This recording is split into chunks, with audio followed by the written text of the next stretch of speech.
بسم الله الرحمن الرحيم. الحاقة ما الحاقة وما أدراك ما الحاقة كذبت ثمود وعاد بالقارعة فأما ثمود فأهلكوا بريح صرصر عاتية صدق اللہ العظیم. دوسرے اشرے کی دعا پڑھ لیں. بسم اللہ الرحمن الرحیم. استغفر اللہ ربی من کل ذنب واتوب الیہ.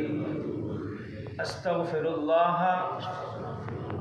ربی من کل ذنب واتوب الیہ. استغفر اللہ ربی من کل ذنب واتوب الیہ. میں اپنے پروردگار سے اپنے تمام گناہوں کی بخشش مانگتا ہوں جو میرا رب ہے اور میں اسی کی طرف رجوع کرتا ہوں. بھائیو دوستو، میں نے آپ کے سامنے سورۃ الحاقہ کی پہلی چند آیات تلاوت کی ہیں. کفار مکہ آخرت کو نہیں مانتے تھے، آخرت پر ان کا یقین نہیں تھا، آخرت کے حساب کتاب سے ان کا انکار تھا. تو اللہ تبارک و تعالی نے کفار مکہ کو خطاب کر کے، جو قیامت کو جھٹلا رہے تھے، خطاب کر کے فرمایا کہ تم مانو یا نہ مانو قیامت آ کر رہے گی. کیونکہ قیامت حساب کتاب کا دن ہے نا، جزا اور سزا کا دن ہے، بدلے کا دن ہے. ہم سورۃ الفاتحہ کے اندر پڑھتے ہیں نا، مالک یوم الدین. آخرت کے دن کا مالک کون ہے؟ اللہ ہے. اس نے کیا کرنا ہے؟ اس نے ہر انسان کی زندگی کے بارے میں سوال کرنا ہے. یہ جو دنیا کی زندگی ہے اس کا حساب کتاب بھی تو ہونا ہے نا. ایسی بات تو نہیں ہے بس زندگی ختم، سب کچھ ختم. ایک دن ایسا ہونا چاہیے کہ جو حساب کتاب کا دن ہو. اللہ نے وہ قیامت کا دن رکھا ہے. تو اللہ نے فرمایا کہ اے کافرو، تم مانو یا نہ مانو قیامت آ کر رہے گی.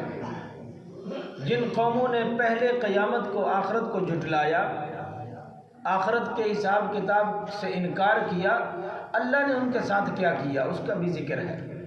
فرمایا کہ الحاقۃ ما الحاقہ، ثابت ہونے والی، ثابت ہونے والی آ کر. یہ قیامت کا نام ہے، الحاقہ قیامت کا نام ہے. یعنی وہ ثابت ہو کر رہے گی. تمہارے سامنے ثابت کر دوں گا میں. اللہ کہتا ہے میں تمہارے سامنے ثابت کر دوں گا کہ یہی وہ دن ہے کہ جس کے بارے میں تم انکار کرتے تھے. تمہاری کرتوتیں بتا رہی تھی، تمہارے گناہ اور برائیاں اور خرابیاں بتا رہی تھی کہ قیامت نہیں آنے والی. اب بتاؤ، یہ ثابت کر دیا ہے میں نے.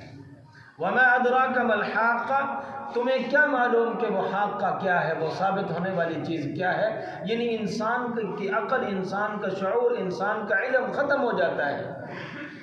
لیکن اللہ کہتا ہے کہ بھی وہ آ کر رہے گی، ضرور آ کر رہے گی. کیا ہوا؟ کذبت ثمود وعاد بالقاریہ. اسی چیز کو تو پیچھے والی قوموں نے جھٹلایا تھا. جس کا انکار تم کر رہے ہو، یہی وہ چیز ہے جس کا انکار قوم ثمود نے بھی کیا، قوم عاد نے بھی کیا. تم کو پہلے نہیں ہو اس کا انکار کرنے والے. جو پہلے قومیں گزر چکی ہیں، قوم ثمود یعنی حضرت صالح علیہ السلام کی قوم، اور قوم عاد حضرت ہود علیہ السلام کی قوم، ان قوموں نے بھی جھٹلایا. اور ان سے پہلے جو لوگ ہیں انہوں نے بھی اسی آخرت کا انکار کیا. ان کے ساتھ کیا ہوا؟ فرمایا کہ فَأَمَّا ثَمُودُ فَأُهْلِكُوا بِالطَّاغِيَةِ. جو قوم ثمود تھی، جو حضرت صالح علیہ السلام کی قوم تھی، انہوں نے آخرت کو جھٹلایا، انہوں نے وقت کے نبی کو جھٹلایا، وقت کے نبی کی تعلیمات پر عمل نہیں کیا، نافرمانی کی، ان کی پیروی نہیں کی. کیا ہوا؟ بالطاغ فاہلکوا بالطاغیہ، اللہ نے ان کو ایک چیخ کے ذریعے ان کو ہلاک کر دیا۔